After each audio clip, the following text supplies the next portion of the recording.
Tout a commencé il y a quelques mois. Je prenais le métro pour rentrer chez moi, à ce moment-là je scrollais sur Instagram pour passer le temps et au passage trouver un peu d'inspi, et c'est là que je suis tombé sur une vidéo de Karl Shakur dans laquelle il faisait un gros zoom en fusionnant plusieurs photos.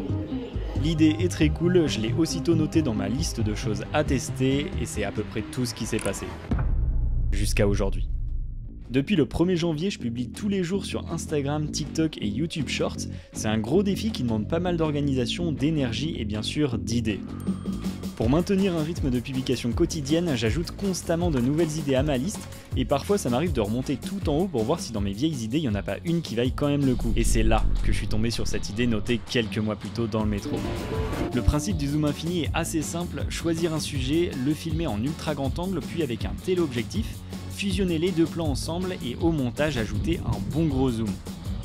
Le truc, c'est que pour y arriver, j'ai 3 problèmes à résoudre. Le premier, c'est le lieu. J'ai envie de faire un zoom sur 3 endroits de Paris, le Louvre, la Tour Eiffel et la Défense. Pour ça, il me faut un spot qui soit à peu près au milieu et qui soit suffisamment haut pour pas avoir de bâtiments qui cachent la vue. Après un peu de recherche, j'en ai conclu que l'Arc de Triomphe était la meilleure solution. Deuxième problème, l'objectif. Pour faire un zoom vraiment impressionnant, il faut partir d'un plan en ultra grand angle et arriver sur un plan très serré. Pour l'ultra grand angle, je vais utiliser mon 14 mm, mais pour le téléobjectif, je suis limité à 200 mm avec mon 70-200 et j'ai clairement envie de faire plus. Du coup, je suis allé sur le site d'un loueur de matos, j'ai cherché la plus grande focale qu'ils avaient et je l'ai prise. Dernier problème, la météo. Évidemment, le jour où je décide de faire cette idée, il pleut, mais de toute façon, ça sert à rien de décaler puisque ça va pas s'améliorer, ce problème restera un problème. Le lendemain, je suis allé chez le loueur pour récupérer le 100-500 en espérant que ce soit suffisant pour zoomer sur le Louvre et la Défense qui situe quand même à plus de 3 km de l'Arc de Triomphe. Une fois l'objectif récupéré, il était temps de se rendre place de l'Étoile et pendant qu'on fait le trajet, il faut que je vous parle d'un site super utile quand on est vidéaste, Motion Array. Motion Array, c'est une plateforme super complète où on trouve à la fois des musiques et effets sonores libres de droit, mais aussi des milliers de photos et vidéos qu'on peut intégrer à nos montages. Là où Motion Array se différencie le plus, c'est sur les plugins et les tonnes de motion graphics disponibles. Vous pouvez télécharger des templates de titres, des effets visuels, des transitions, des animations de logos et plein d'autres éléments. Pour vous montrer à quel point c'est simple, imaginons que je souhaite ajouter des infographies animées dans une vidéo client. Si je devais le faire moi-même, ça me prendrait des jours, mais là, en choisissant la catégorie infographie, j'ai juste à télécharger le pack qui me convient. Je clique sur télécharger et je peux commencer à l'utiliser dans mon logiciel de montage. Si Motion Array vous intéresse, vous pouvez tester gratuitement et si vous voulez aller plus loin, sachez qu'en passant par le lien en description, vous avez 50 $ offerts sur l'abonnement annuel. Merci à Motion Array de soutenir la chaîne. Bon, en arrivant à l'Arc de Triomphe, je me suis rendu compte de 2 choses.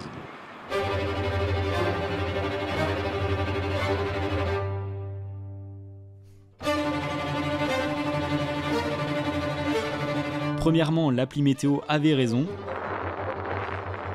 Et deuxièmement, il y avait bien plus de monde que ce que je pensais, mais pas grave, maintenant que j'y étais, il fallait que j'aille au bout de mon idée. Après avoir monté les 330 marches qui mènent au sommet, j'ai sorti mon 14-35 pour faire les plans en ultra grand angle des 3 lieux que je voulais filmer. Pour rappel, le Louvre, la Tour Eiffel et la Défense. Ce qui est bien avec l'Arc de Triomphe, c'est qu'il n'y a pas de grillage, on peut largement faire passer un objectif à travers les barrières. Le seul problème, c'est d'arriver à avoir une bonne place, et pour ça, il faut être un peu patient.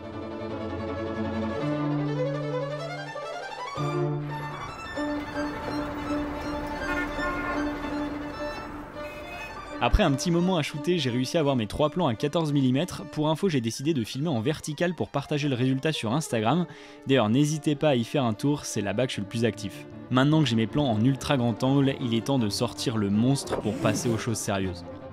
Cet objectif, c'est un 100-500 mm et ce qui est bien, c'est que sur mon boîtier, j'ai la possibilité de faire un recadrage APS-C, ce qui permet de multiplier par 1,6 la focale, donc le 500 mm devient un 800 mm et là, c'est tout de suite plus intéressant. Il y a quand même un truc que je vous ai pas encore dit, c'est que sur l'Arc de Triomphe, les trépieds sont interdits. Donc le challenge, ça va être de rester le plus stable possible, sachant qu'il y a énormément de vent et que je suis à 800 mm, donc le moindre mouvement entraîne de gros tremblements. Pour vous donner un ordre d'idée, voilà à quoi ressemble la plupart des plans.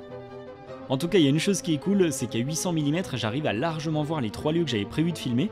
C'est ouf d'avoir des plans si rapprochés alors qu'ils sont situés à plusieurs kilomètres. Seul problème, pour les Jeux Olympiques, ils ont construit un gros truc sur la place de la Concorde, donc on voit pas bien le Louvre qui est juste derrière, mais en vrai c'est pas trop grave, j'ai une belle vue sur l'obélisque en plein milieu de la place. Bon, niveau plan, ce qu'il faut savoir, c'est qu'en plus des plans à 800 mm, j'ai aussi fait les plans à 200 mm pour avoir quelque chose d'intermédiaire, parce qu'en post-prod, si je passe de 14 à 800 mm, ça va être très flou, vous comprendrez pourquoi juste après. Si on récap, j'ai donc 3 plans de la Tour Eiffel, 3 plans de la Concorde et 3 plans de la Défense. Il est maintenant temps de passer à la partie post-production. Au niveau du montage, c'est assez simple, je vais vous montrer sur Final Cut Pro, mais le principe est exactement le même sur les autres logiciels de montage. Je commence avec les plans de la Tour Eiffel, dans ma timeline je mets les 3 plans, je fais mon étalonnage et ma colorimétrie en essayant d'avoir quelque chose de similaire. Une fois que c'est fait, je stabilise chaque plan et ce qui est bien sur Final Cut, c'est qu'il y a l'option trépied qui permet en un clic d'avoir un plan qui ne bouge pas.